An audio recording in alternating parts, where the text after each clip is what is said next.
देखिए question number 6 लेने से पहले मैं आपको थोड़ा सा रिवाइज करा दूं। इलेक्ट्रिक मोटर का कॉन्सेप्ट क्या था। इलेक्ट्रिक मोटर में क्या होता था कि देखिए ये एक कॉइल होती थी, ठीक है ना, और इस कॉइल को हम ये देखिए ये परमानेंट मैग्नेट होते थे दो, देखिए नॉर्थ और साउथ, ऐसे इसके बीच में रखकर और इसमें हम इलेक्ट्रिक करंट पास कराते थे। इलेक्ट्रिक करंट, जैसे ही हम इलेक्ट्रिक करंट पास कराते थे फ्लेमिंग के लेफ्ट हैंड साइड रूल से क्या होता था, इस कॉइल पे एक फोर्स लगता था और ये रोटेट करता था, ठीक है। तो इस तरीके से इलेक्ट्रिकल एनर्जी किस में चेंज हो जाती थी, मैकेनिकल एनर्जी में। तो आइए देखते हैं यहाँ क्वेश्चन क्या बोला जा रहा है। बोला रहा है commercial electric motor do not use. आपने जो पढ़ा है वो पढ़ा है एक जनरल मोटर, आपको अब यहाँ पे क्वेश्चन किसके बारे में पूछा है, कमर्शियल मोटर्स के बारे में। कमर्शियल मोटर्स का आउटपुट बहुत हैवी होता है, ठीक है, उससे ज़्यादा हमको मैकेनिकल वर्क लेना पड़ता है। तो आइए देखते हैं इनमें से कौन सी बात गलत है। देखिए पहला ऑप्शन है, बोल रहा है electromagnet to rotate the armature, ठीक है।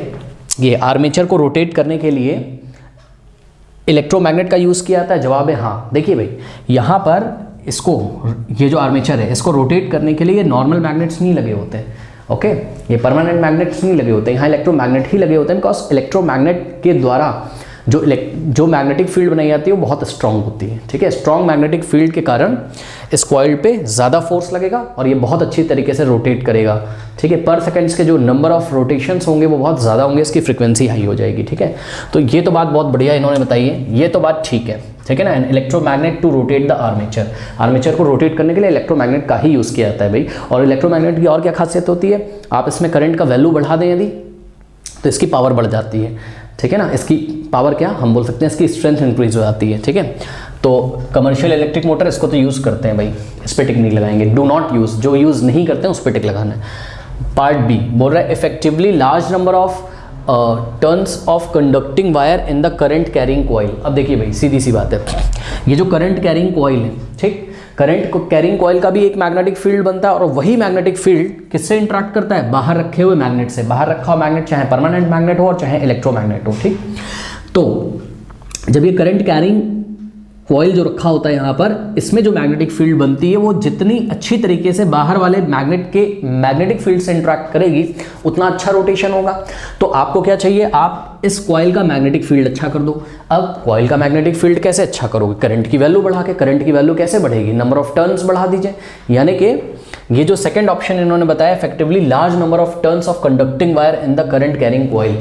करंट कैरिंग कॉइल के नंबर ऑफ टर्न्स क्या करने चाहिए हमको, इंक्रीज करने चाहिए, ओके। इससे क्या होगा, इससे इस कॉइल में जो मैग्नेटिक फील्ड बनेगी उसकी क्वांटिटी ज़्यादा होगी, उसकी स्ट्रेंथ ज़्यादा होगी और बाहर रखे हुए मैग्नेट के मैग्नेटिक फील्ड से इंटरेक्ट अच्छी तरीके से करेगी, जिससे अच्छा फोर्स लगेगा और ये कॉइल बहुत अच्छी तरीके से रोटेट करेगा।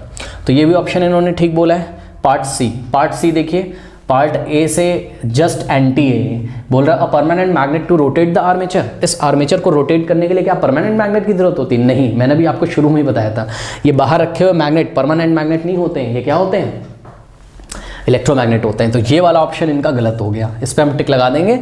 कमर्शियल इलेक्ट्रिक मोटर में ये यूज़ नहीं होता है। ये लास्ट पार्ट देखते हैं, a soft iron core on which the coil is wound, ठीक है। देखिए ये कॉइल जिस मटेरियल पे वाउंड होती है वो मटेरियल किसका होता है, सॉफ्ट आयरन कोर का। सॉफ्ट आयरन कोर मटेरियल होने से क्या होता है, देखिए सॉफ्ट आयरन बहुत अच्छी तरीके से मैग्नेटाइज हो जाता है, ओके, बहुत फटाफट वो मैग्नेटाइज हो जाता है और इस तरीके से वो मैग्नेटिक फील्ड की स्ट्रेंथ को बढ़ा देता है, जिससे इस कॉइल पे बहुत अच्छी तरीके से फोर्स लगता है, ठीक है। तो सॉफ्ट आयरन कोर भी यूज होती है इसमें, ये भी बात बिल्कुल ठीक है। तो option C is the correct tick, means commercial motor do not use a permanent magnet to rotate the armature.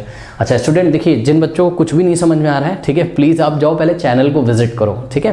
Magnetic effect of electric current 2 classes डालिए, उसके 20 लेक्चर्स होंगे करीब, उनको जाके अटेंड करिए, तो बहुत अच्छी तरीके से मेरी बातें यहाँ पर समझ में आएंगी। और समझ में आ रहा है तो आगे बढ़िए।